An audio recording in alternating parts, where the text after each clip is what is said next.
Let's get started. Hello, everyone. Welcome to the MIT Mobility Forum. This is the session 174, focused on transportation in Ukraine, planning, resilience, and post-war recovery. It's hard to believe this is already 4 years. This year of the war started February 2022.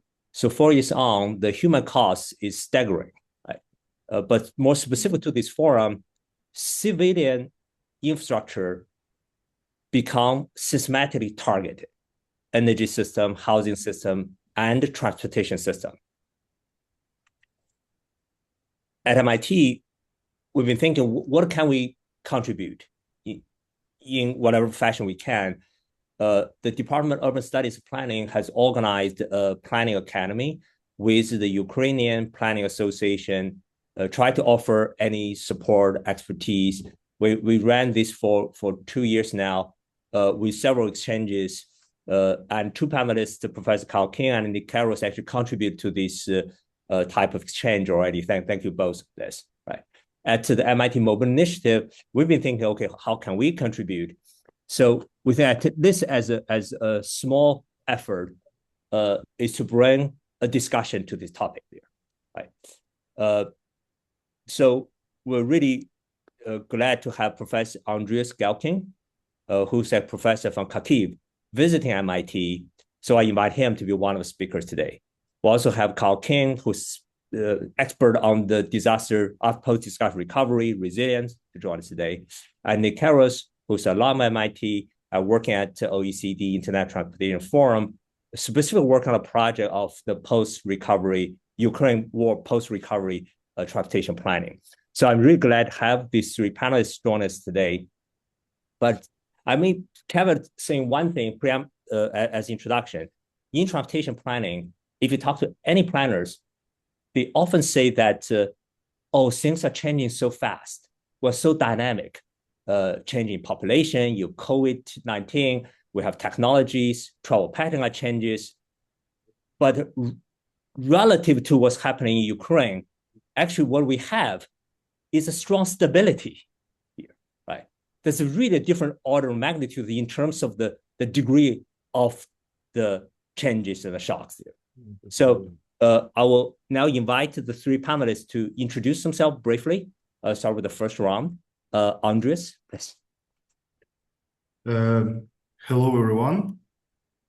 My name is Andrii Galkin. I am a Doctor of Science in engineering, and I'm a professor of transport system and logistics in Beketov National University of Urban Economy.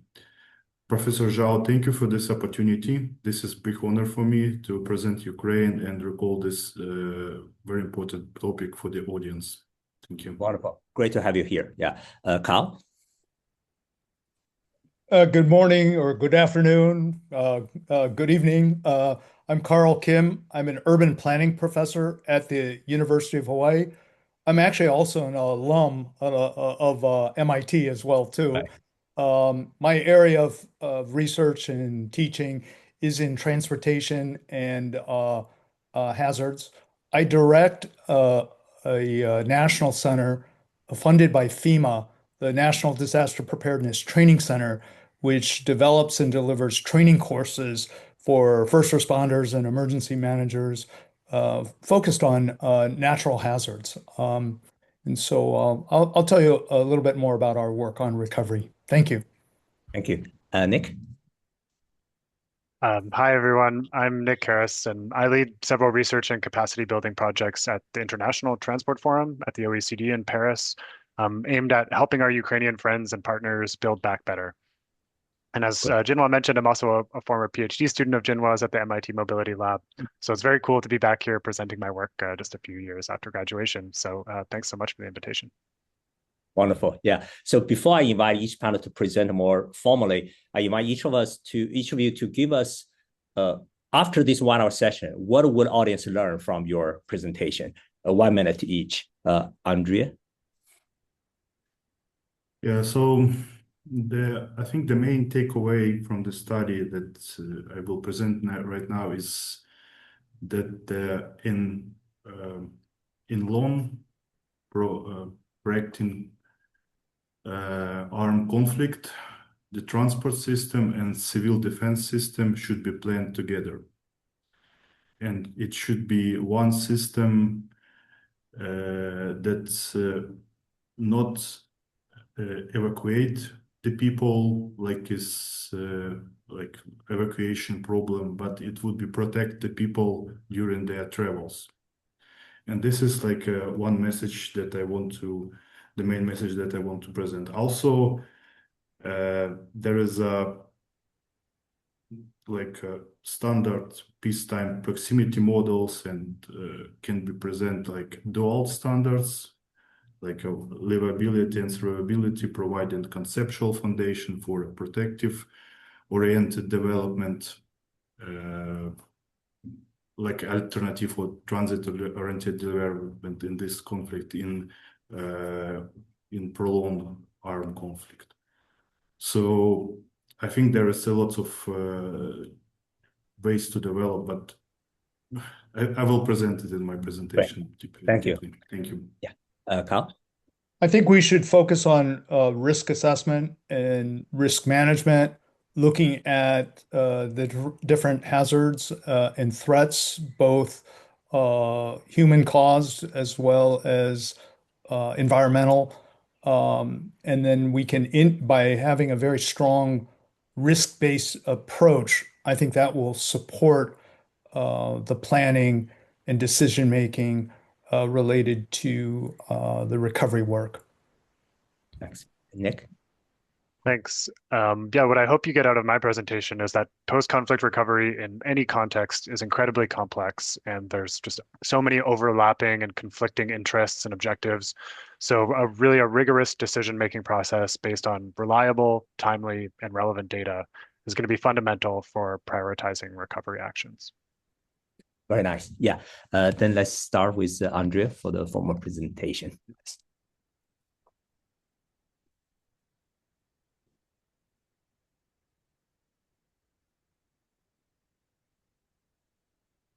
Do you see my slides?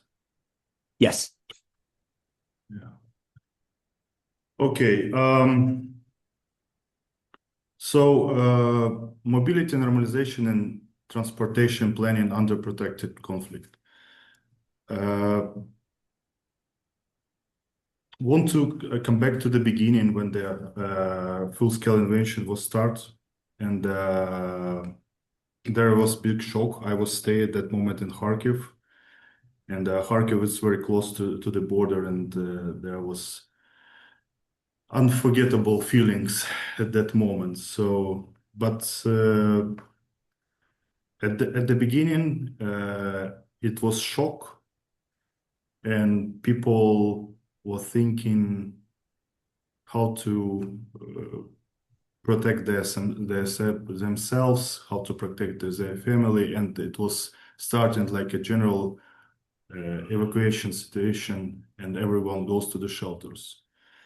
But 2-3 weeks after, like when density of attacks were decreased and like blitzkrieg was failed, Prime Minister and President Zelensky called for adapting and normalization activities in the war.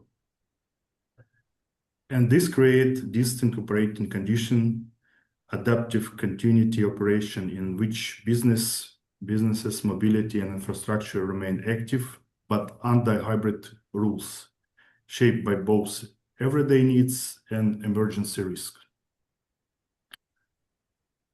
And the Kharkiv here is a very good example because it's very close to the border with Russia. So from the center of Kharkiv to the border is like 40 kilometers, from the edge it's like 20. And what threats do we have right now in Kharkiv? This is last month statistics, and you see like 77 hours of total duration of wire threats during the week. 77 hours. It's like over 3 days.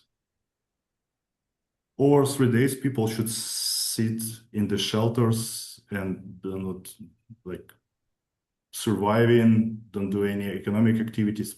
However, that need to pay like taxes, they need to eat something and so on, and all the business activity is ruined in this case.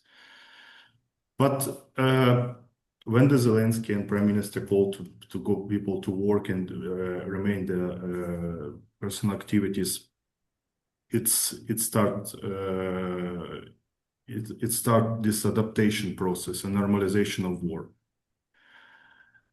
And in this case, this is the part of the project I was made with my team. We made this theory of passenger safeguard, pass safeguard theory, where the transport system and civil protection system should work together.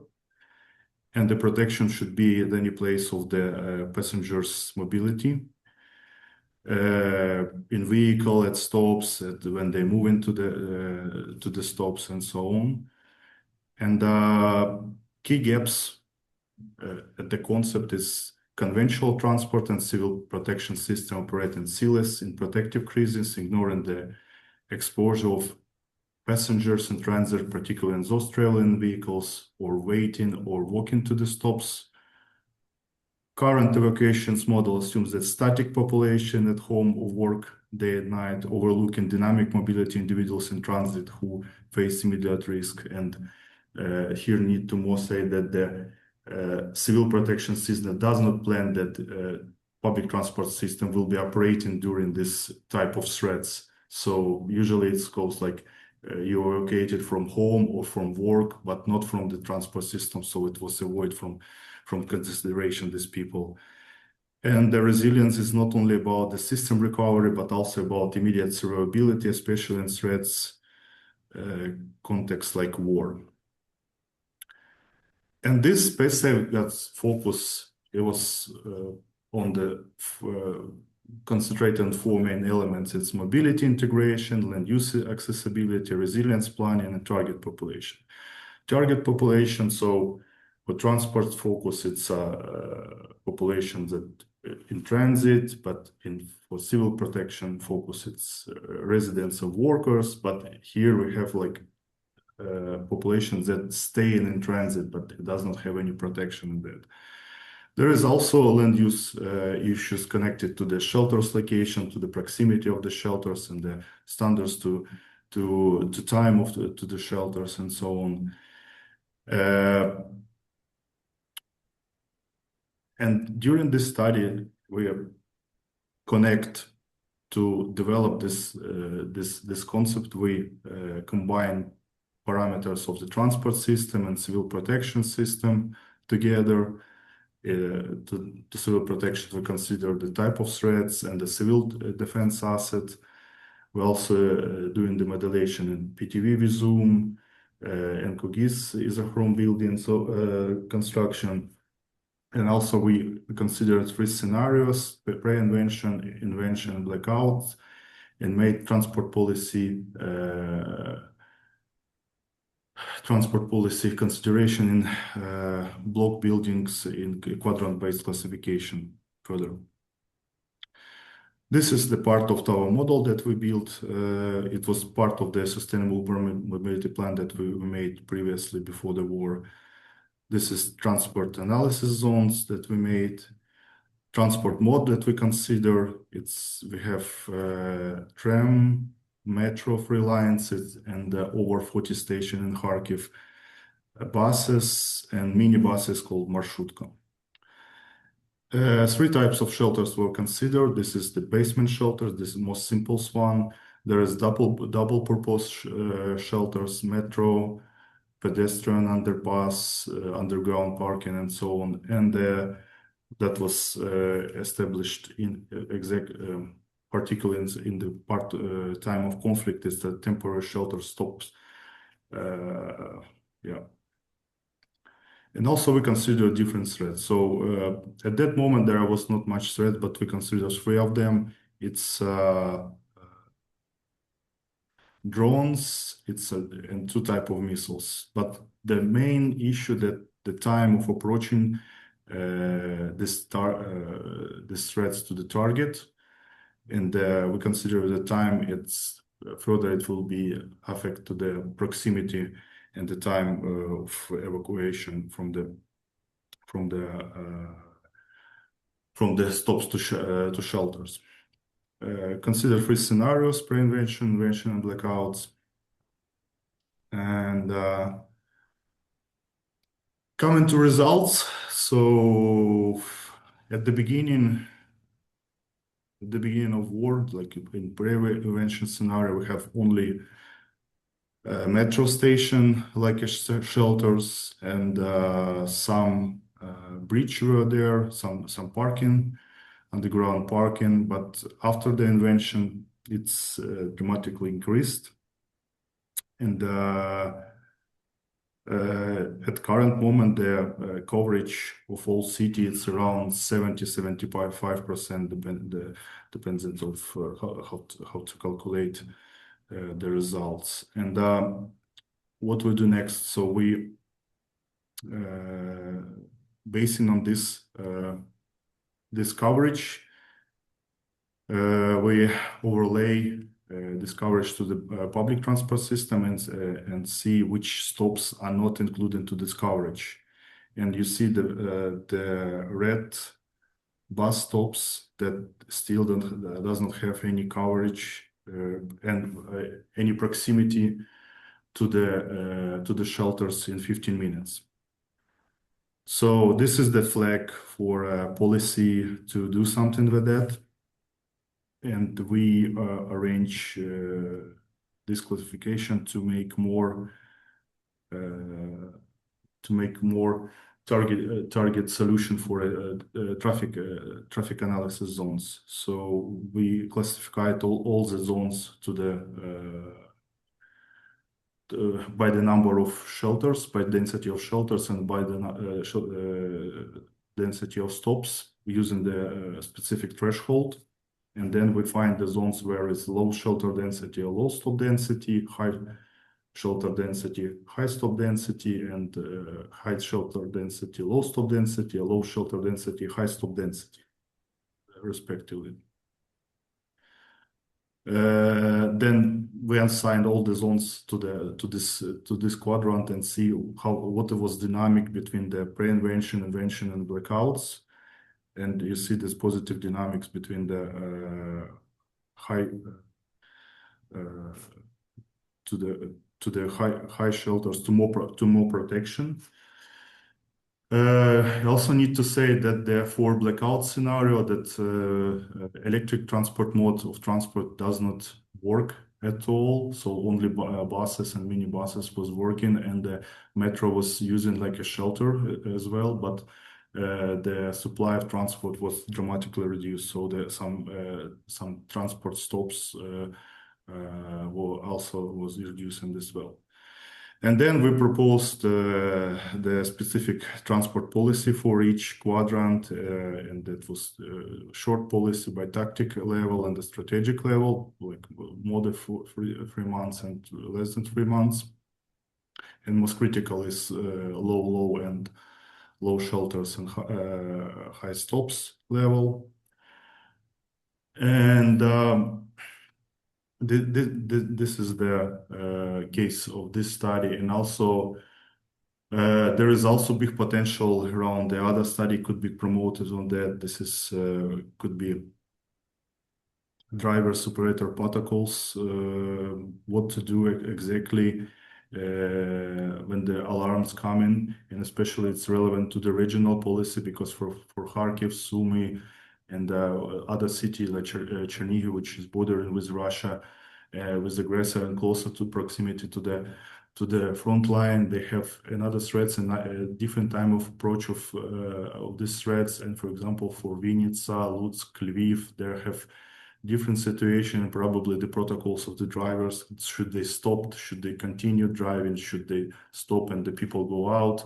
And who wants to go out and then continue to drive? And this is particularly important because the economic loss according to this protocol solutions. And another issue that we found just recently from the survey data, that the passengers refuse to go to the shelters. So in this case, for shelter planning, shelter allocation, shelter capacity,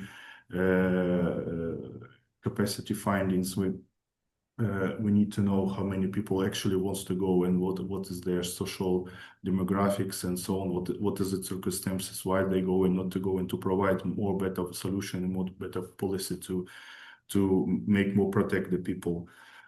Yeah, this is our team and the project that we had made previously, just finished last year, and now we like initiate a group community on the transport problem under protected conflict, and we spread this study to the other cities of Ukraine, and other university helps to collect the information for further processing, and also making survey to the solution. And for the conclusion, so we want to make methodology for protective mobility methodology to assess that could assess any city for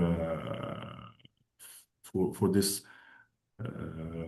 to possibility operating the transport and to normalize mobility of the people in these conditions. And in this case, I also want to say that I'm currently staying like a researcher at risk at MIT, and here I would not be alone. And I'm currently looking for a new position. And if someone has some opportunities, I would be appreciate if you send me them. So thank you very much. Great. Thank you, Andrea. Next, Professor Galkin. Yes.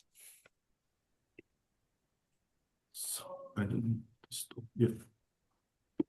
Am I stopped presentation? Yeah, you stopped. That's okay. Okay.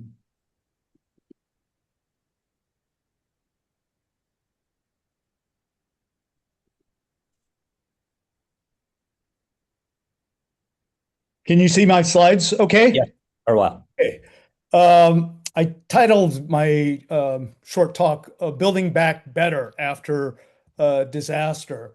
We have many disasters in Hawaii. Currently, we have had experienced severe flooding over the past couple of weeks, record-setting rainfall, which has overwhelmed our drainage systems and have created real challenges, especially for a remote island. Here's some images of the flooding actually near our offices, where a stream overflowed and actually flooded the cars and created real challenges in terms of the cleanup and recovery and restoration of normal activities. There are many, many other disasters, and I'm really delighted to join and see everyone again virtually. And I think this Ukraine disaster is really a challenging, but also very, very interesting and complex problem. A lot of the work that we do at our center is trying to support situational awareness before and after hazard events. We do a lot of work with satellite, aerial, drone, and especially 360 imagery using Google Street View as our baseline. And then we have the same cameras for capturing what happens following hurricane events or volcanoes or disasters all over the world. One of the current projects that we're working on is looking at the potential for different types of hazards. Right now, we're preparing for the World Cup and trying to pre-position different sorts of assets related to risk management, but also mitigating the harm from our focus is on extreme weather events for the 11 World Cup cities in the US. And so what we're doing is building various tools for analyzing not just the hazards, but the capabilities and the ability to respond and manage those different hazards. We have the most data and information and experience working with weather, and I think that those experiences can be transferred over to other types of hazards and threats. Part of what we do is try to integrate this into scenario planning. And I'm really glad to see our first presenter talk about different types of scenarios. We have a National Cooperative Highway Research Program project on implementing scenario planning across transportation agencies. And so part of what we've done is review the different methods and tools and approaches for scenario planning. I've not seen one like the scenarios we saw earlier today, and so that was very interesting. But I think part of the approach is that we try to identify the trends and driving forces, and then also visualize different futures and name the scenarios, identify the different problems, but also the solutions. And a lot of this involves trade-offs. And depending upon where you sit or how you look at a problem, you may have different measures of success and different types of data and approaches. And I think what's very important is engaging stakeholders from different disciplines. And so we have compiled different cases and examples and training related to scenario planning. We did a large multi-year planning process in Waikiki, and we were focusing on scenario planning for recovery.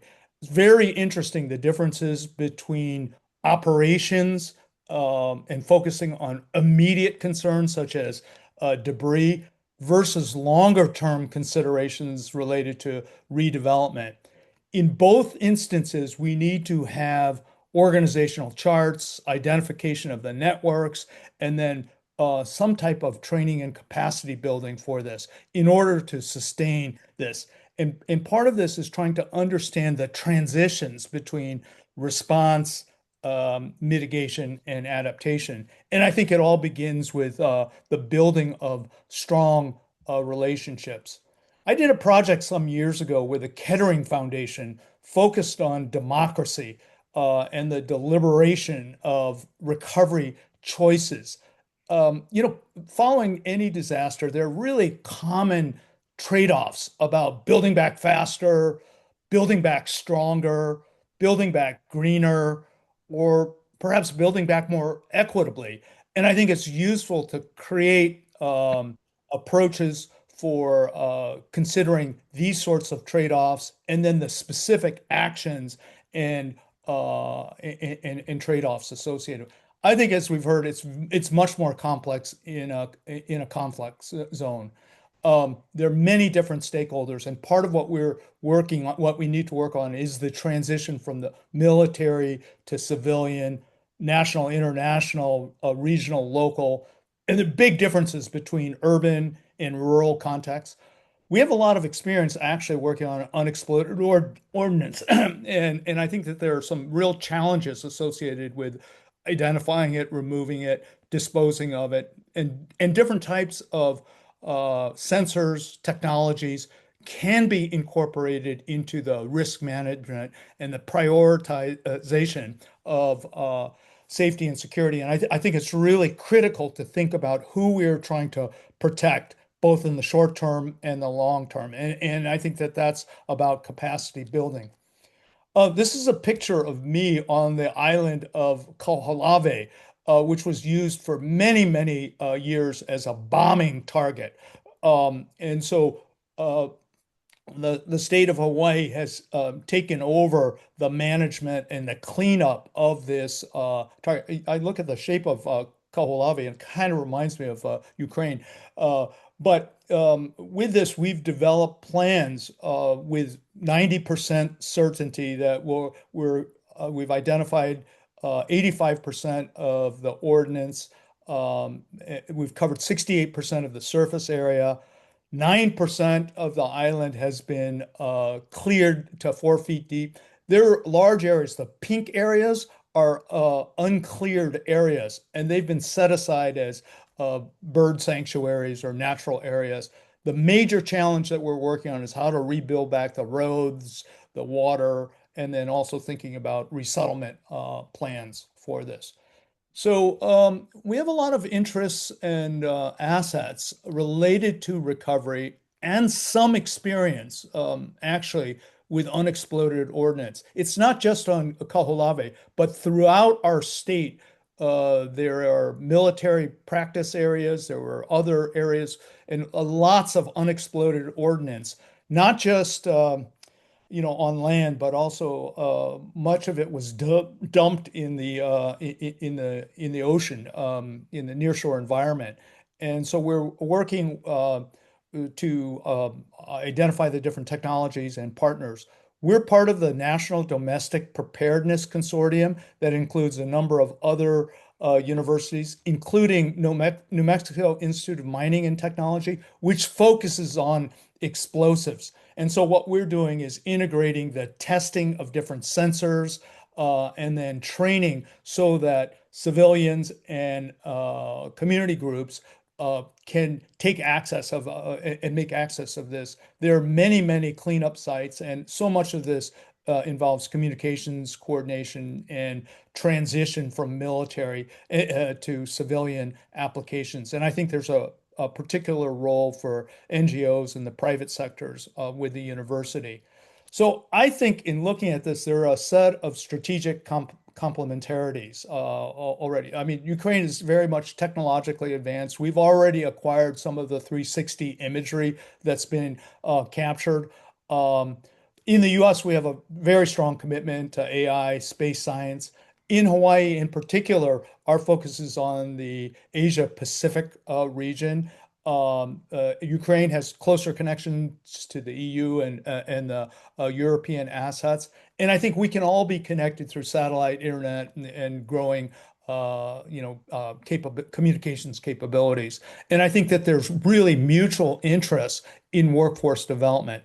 I would like to see more attention to climate adaptation and nature-based solutions and foster more multidisciplinary, interdisciplinary, and transdisciplinary work. So the next steps is I propose that we engage in more scenario planning focused on the cleanup and recovery. And I think we can do that through subject matter exchanges virtually or in person, and then build into this as part of the good work that Jinhua is leading, more training and education. And I think we can connect the universities to local governments, to community groups, to professional alliances, and then focus really on risk assessment, technology, sensors, and platforms with this connection to land use planning, critical infrastructure, and development. I think that the next steps involve establishing some memorandums of understanding and seeking funding and benchmarks.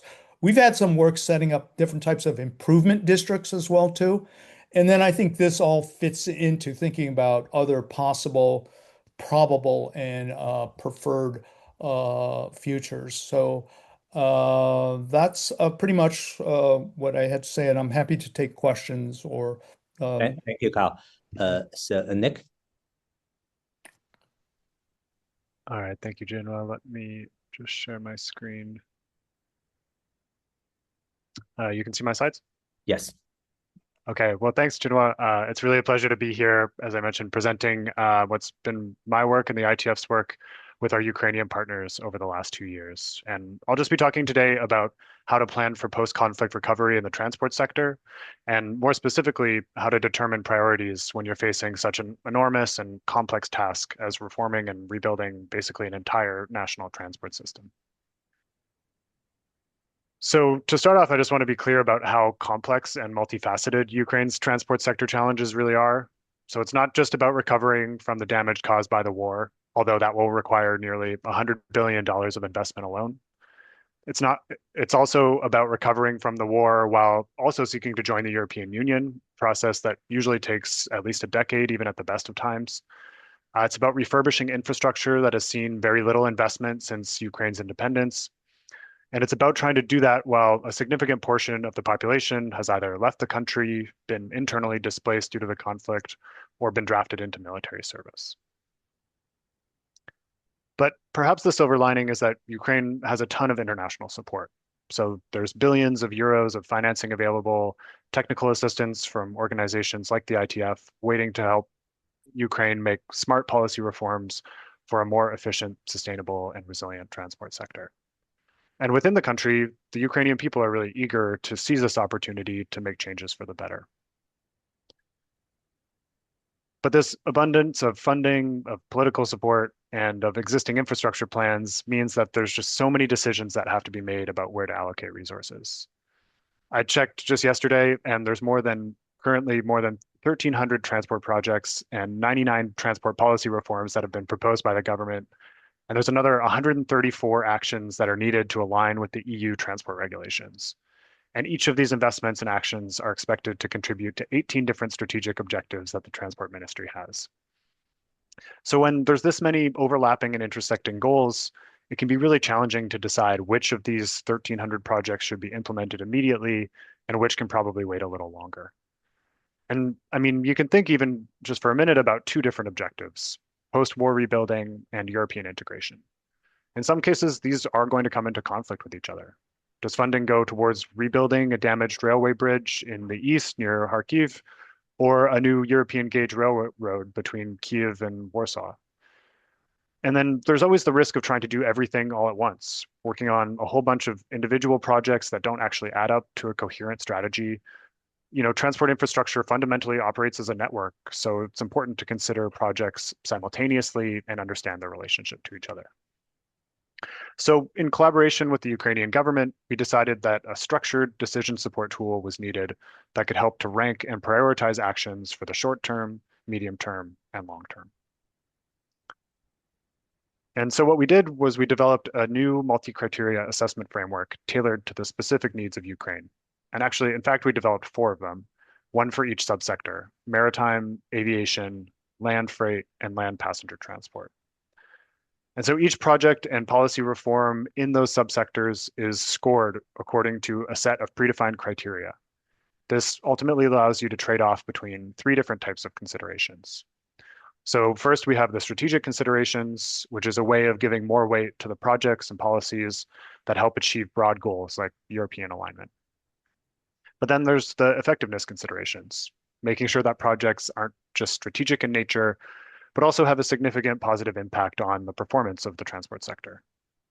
And then finally, there's the feasibility considerations, those that keep the selections grounded in what can actually be delivered, given the budgetary, technical, and human capital constraints in Ukraine. And so these are then operationalized as user-friendly Excel workbooks that can be continuously updated when new proposals come in and when priorities change over time. And we're pretty lucky at the ITF to have access to experts from across our 69 different member countries. So we held workshops with them and our Ukrainian partners to design the scoring mechanisms that you can see here, and assign weights to different criteria. And then once a set of projects is scored, those scores are used to assign them into a different priority group. So here's an example of the results. In this case, we're looking at the land freight sector. So we used that MCA framework to identify a short list of high priority projects. This includes new road and rail infrastructure in Western Ukraine to support increasing trade with the European Union neighbors, new multimodal terminals, and bypass roads to allow freight traveling from the east, where a lot of the natural resources and agricultural products are generated, to the west, and to allow them to avoid traffic in major cities like Kiev and Mykolaiv. And then we also categorized each investment into one of 3 different implementation timelines: fast track actions, which have major benefits and are relatively easy to implement; strategic initiatives, which might take a little bit longer to get off the ground, but bring pretty clear benefits; and then longer term priorities, which maybe aren't needed in the near term immediate post-war period, but are important for long-term success. And what's cool about the multi-criteria assessment framework is that it produces quantitative results, which can then be analyzed a bunch of different ways to inform decision making. Again, here we're looking at results for the land freight sector, but in this case, we've scored 14 different policy reforms instead of infrastructure investments. And the y-axis looks at the strategic benefit, while the x-axis measures transport performance benefits. So the green quadrant in the upper right-hand side is the policies that have both strategic value and improve the transport sector performance. These are usually your kind of no regret, fast track actions. And the orange quadrant in the lower left is the opposite. Any policy that's appearing there might benefit from further review or revision to see how it could be improved. And the other two quadrants contain policies that score well along one dimension, but poorly along another. So they fall kind of somewhere in between. So just to wrap up, I wanted to leave you with some general thoughts about post-conflict recovery.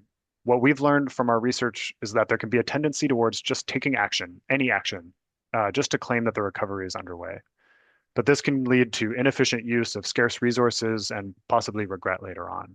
So rigorous analysis informed by good data is essential before moving forward.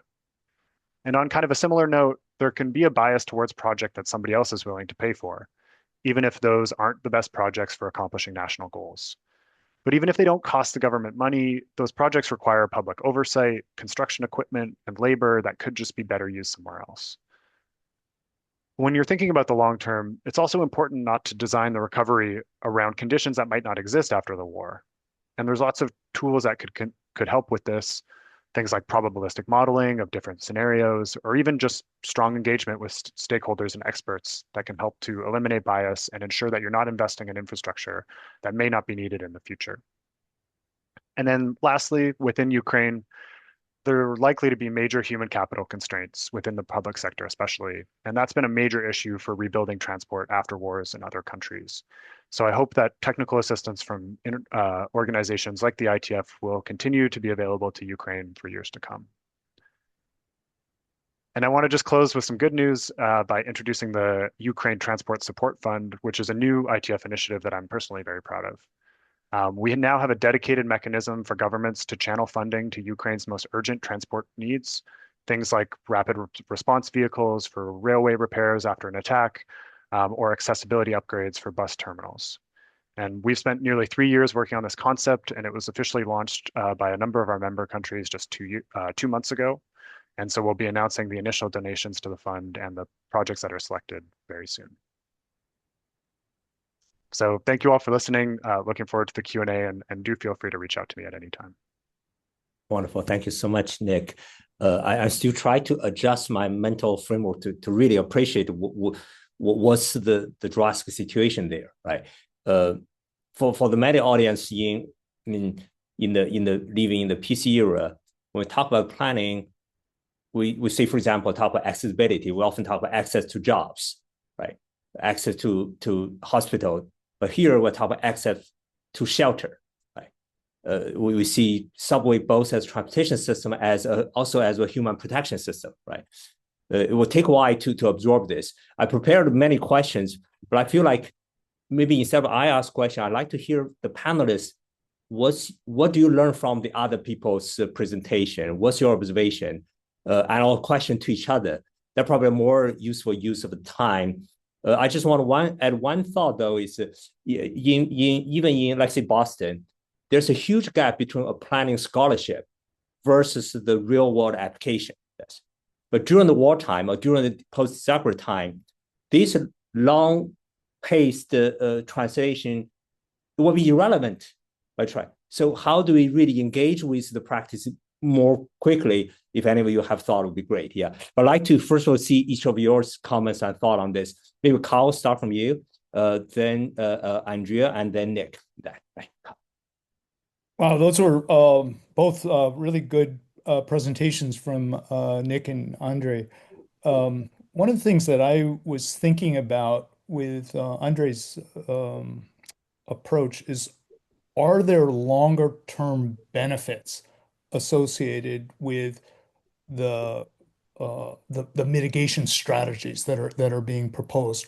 Are there other hazards, beyond the conflict related ones that could be incorporated into this?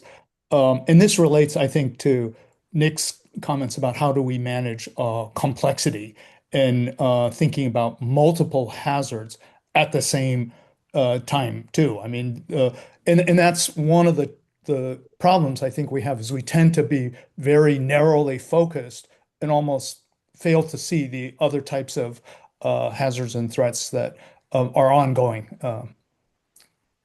Thanks, Carl. Andrea? Yeah, uh, I'm just thinking that I think this is absolutely different vectors and different approach, and this is absolutely multidisciplinarity.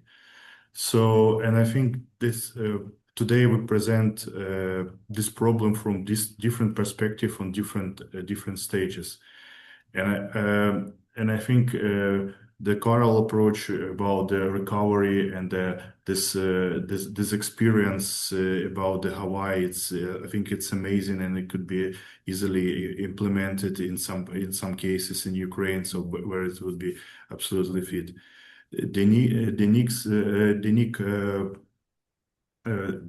This policy, I think it's amazing. I mean, like the approach, this complex thinking is it's very good. So, but in this case, I think this is that gives us like another thing, like another thoughts to continue our our thinking in this way. So, but including these ideas in our studies. Yeah, thank you. Thanks. Nick? Sure. Yeah, I learned so much from both presentations, so thank you both. I think what really struck me is that, in our work, we're sort of always thinking a bit more distant into the future, right? We need recognizing that I think there needs to be plans ready for once the conflict has ended and making sure that the recovery can start very quickly. But I think what I've learned, I mean, we've been in that mindset now for 2 years since we started this work, and it doesn't seem as though the conflict is any closer to ending. And so, I think Andrei's presentation in particular really made me consider that perhaps we need to integrate a bit more this sort of short term and the actual realities of living in Ukraine in wartime, and rather than just sort of pushing everything down the road to, okay, we'll start the recovery once the conflict has ended. So I'm certainly going to reflect on that and see if we can incorporate that into our work. Right. Well, thank you, Nick. On that, I'm adding John here for the Q&A quickly. So two thoughts. One, you said, I think many people comment on, Andrew, we presented the war normalization. Many people share the thought of this is surreal and so tragic that we have to talk about. Even planning tool is being discussed in the war discussion there, right? But if that's the reality in the short term, then we have to deal with the reality on this, right? Yeah. So the work you're having, Carl, Nixon, are so helpful to have discussion. The last thing I would say is listening to these three talk, I really let all of us to put things in perspective, right? Think about all of us. How many of us this morning, like 3 hours ago, we stuck in traffic, complaining about how bad the congestion is. I think about what the other reality that we're dealing with here. Right. Yeah. So that's all. To you, John. Thanks so much. As we always do, we will share the chat file with each of you because there's a lot of valuable commentary and questions. Let me just start out with a discussion around electrification versus liquid fuels.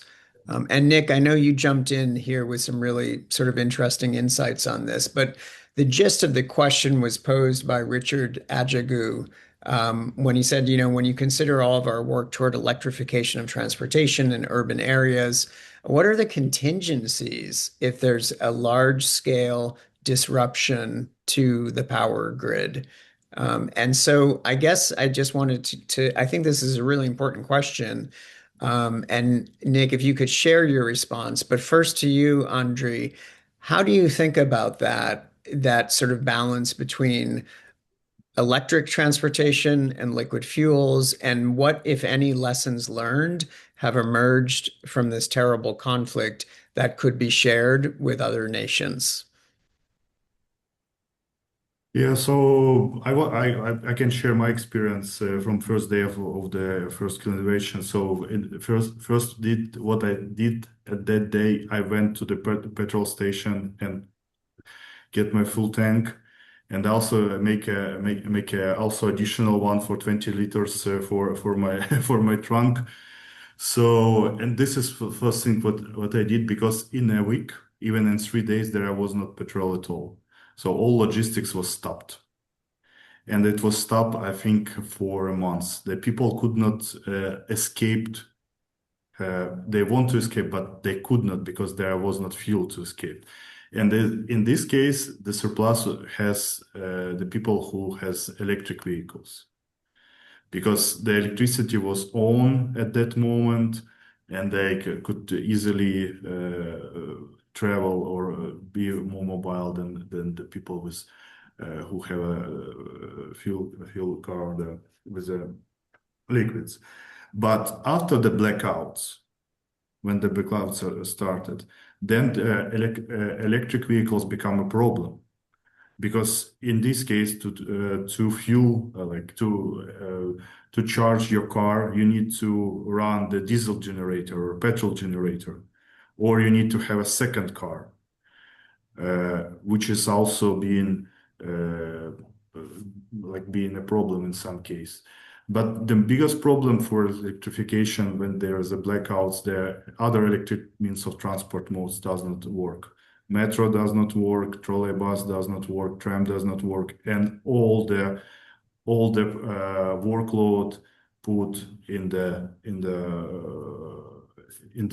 buses, mini buses, we call them marshutka, or it's for a taxi or like general cars. But I want to say truly, but it's a little bit different situation than in US, because the level of mobilization in Ukraine, it's like 300 automobiles for 1,000 people.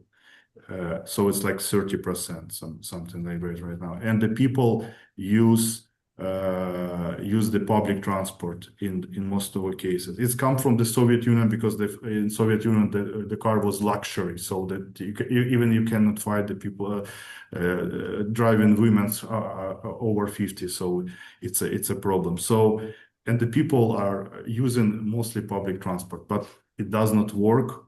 So the people need to walk in this case, or they need to use taxi, which is also being additional cost for in this extreme budget situation. So for this, yeah.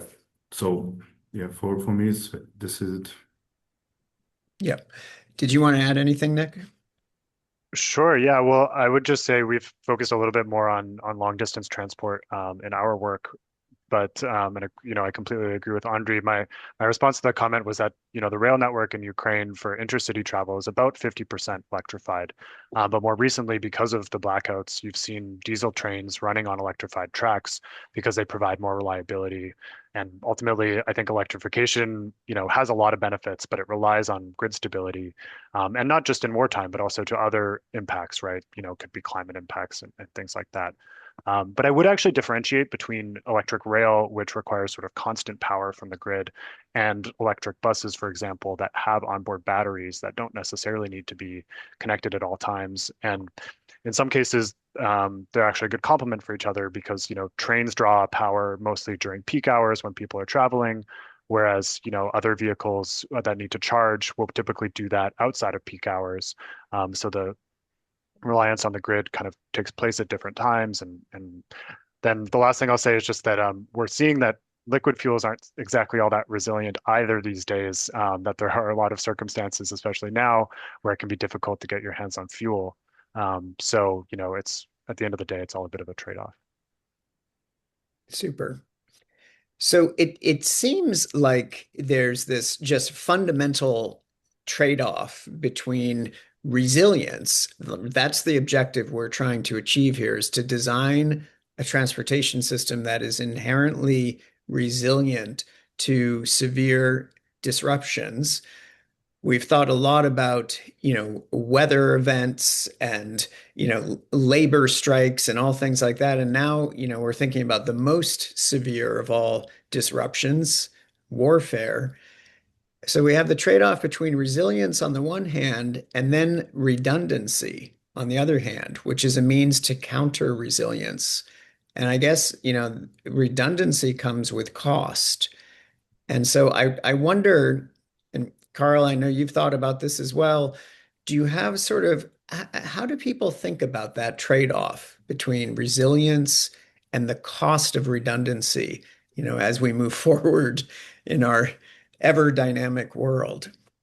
One thing I like about the focus on transportation is that it enables us to think about those areas that are going to be served, how they're going to be served.